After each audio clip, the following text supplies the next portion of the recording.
সাংবাদিক সম্মেলন আমরা এমন এক সময় করছি যখন রেল আজকে অচল হওয়ার পথে।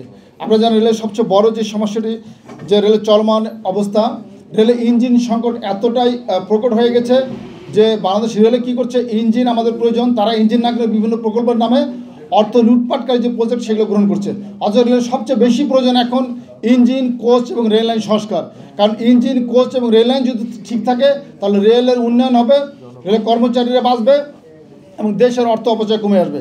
কিন্তু আমরা লক্ষ্য করছি ইদানিং রেলপথ মন্ত্রণালয় এবং বাংলাদেশ রেলওয়ে এবং অর্থ মন্ত্রণালয় এবং জনপ্রশাসন মন্ত্রণালয় এই যে রেলকে যদি রেল পরিচালনা না করে জনপ্রশাসন এবং অর্থ মন্ত্রণালয় পরিচালনা করতে যায় তাহলে রেল কখনোই সঠিকভাবে পরিচালিত হবে না। পাশাপাশি আমরা আরেকটু আপনারা জানেন যে রেলের নিয়োগ বিধিমালা রয়েছে, সেই নিয়োগ বিধিমালাটি বিতর্কিত এবং সাংঘর্ষিক। এই বিধিমালাটি সংশোধনের জন্য একটি কমিটি গঠন হয়েছে 2021 সালে।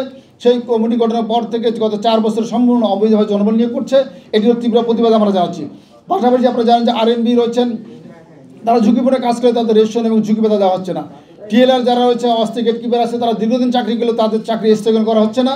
এবং পাশাপাশি রেলের পোষ্য যারা আছে, আপনারা জানেন 1947 সাল থেকে পর্যায়ক্রমে পোষ্যরা তাদের অধিকার পেয়ে আসছে। আগে ছিল 100% কোটা, অর্থাৎ সাব স্টুডেন্ট নিয়োগ ছিল। একজন কর্মচারী যখন অবসরে যাবে তখন তার পরিবারের একজন সন্তান সাব স্টুডেন্ট নিয়োগ, তাৎক্ষণিক নিয়োগ পাবে।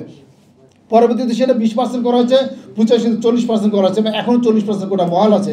এবং আপনারা জানেন যে কোনো প্রজ্ঞাপন বা বিধি দ্বারা কোনো আইন বাতিল করার সুযোগ নাই।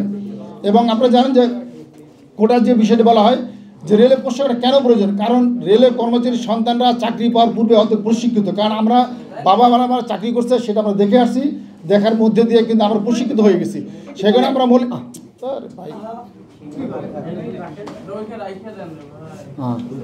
এবং আপনারা জানেন যে আমরা কর্মচারীরা ছোট জন্মের পর থেকে রেলের ছোটো থেকে বড় হয়ে আসছে এবং একটা পর্যায়ে কিন্তু এই কর্মচারীর সন্তানরা চাকরি পাওয়ার পূর্বে অর্ধেক প্রশিক্ষিত হয়েছে। কারণ আমার বাবা মারা কী কাজ করে দেখে শিখছি।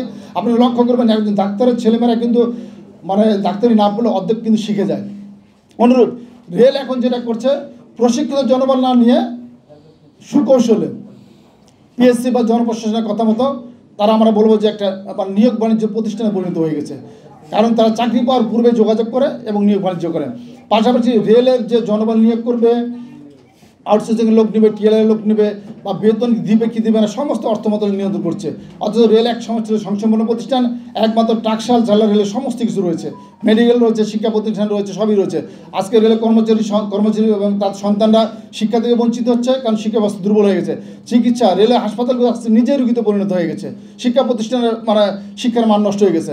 সর্বোপরি আপনাদের মাধ্যমে আজকে আমি দেশ এবং সরকারকে এবং রেল কর্তৃপক্ষকে বলবো যে আপনারা সবার আগে রেলকে বাঁচান এবং রেলকে একটি বোর্ড গঠন করে রেলকে স্বায়ত্তশাসন পূর্বে যেটা ছিল সেইভাবে রেলকে যদি পরিচালনা করা যায় এবং কর্মচারী বান্ধব নিয়োগ বিধান প্রণয়ন সহ রেলের কর্মচারী অধিকার প্রতিষ্ঠার জন্য আজকে মিডিয়া কর্মী এবং সংবাদগুলোর মাধ্যমে আপনাদের আহ্বান জানাচ্ছি যে আসুন আমরা রেলকে যেটা বলছিলাম, রেলকে আমরা রক্ষা করি এবং রেলকে শুধুমাত্র ট্রেন চলাচলের মাধ্যম নয়, এটি লাখো পরিবারের জীবনের সঙ্গে জড়িত একটি রাষ্ট্র প্রতিষ্ঠান।